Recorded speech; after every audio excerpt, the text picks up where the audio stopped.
भदौर से CM Channi 14,300 vote से पीछे हो गए।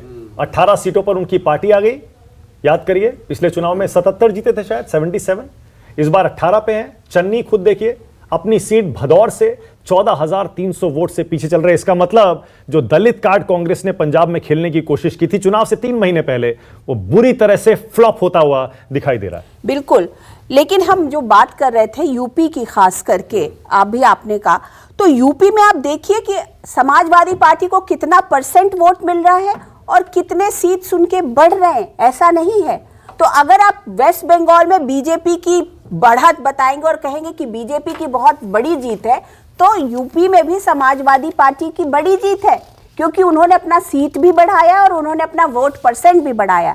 बात दरअसल ये है कि जो अगर बीजेपी को 47%, कितना 47% मिलता दिख रहा है वोट परसेंटेज, अभी तक परसेंटेज नहीं ये हम, हाँ, पर हमारे आकलन 43 अपना जो विश्लेषण है उसमें 43% है। तो अल्टीमेटली वो वहां तक जब पहुंचेंगे तो 43% और 35% डिफरेंस 7% का है। लेकिन वो 7% कहां से निकल रहा है ये देखने की बात है। बीएसपी को गया, कांग्रेस को गया, ये जो 3-3 और 4-4% वोट लेके जा रहे हैं, अगर वो वोट डिवाइड नहीं होते तो शायद वो ऑपोजिशन को मिलते।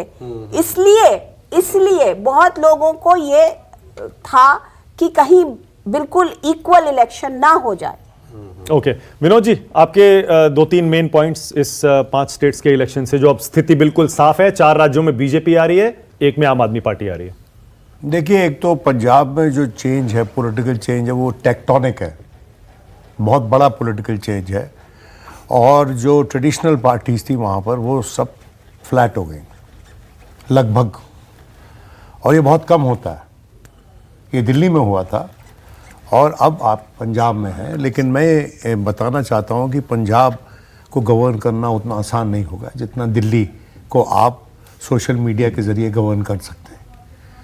दूसरी बात कि कांग्रेस पार्टी के लिए ये बड़ी स्ट्रॉन्ग मैसेजिंग है लोगों की तरफ से।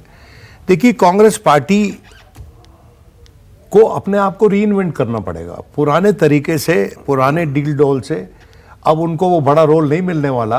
अगर राजनीति एक चलचित्र है, तो अगर कांग्रेस उसमें लीड रोल चाहती है तो पुराने फैशन के कपड़े पहन के, पुराने स्टाइल की एक्टिंग करके, पुराने तरह का म्यूज़िक बजा के वो मेन रोल हासिल नहीं कर सकती। और रही बात बीजेपी, मैंने पहले भी ये कहा था, अच्छा हुआ अनुराधा तुमने इसको बोला। मैं जब बोल रहा था तो मुझे संदीप सुन नहीं रहा था और आप भी नहीं सुन रहे थे। मैंने जब कहा था कि हम लोगों को इस बात पे भी तवज्जो देनी चाहिए कि समाजवादी पार्टी ने कितना गेन किया है। बिल्कुल। और दूसरा, ये बहुमत को प्रचंड मत बोलो। जी।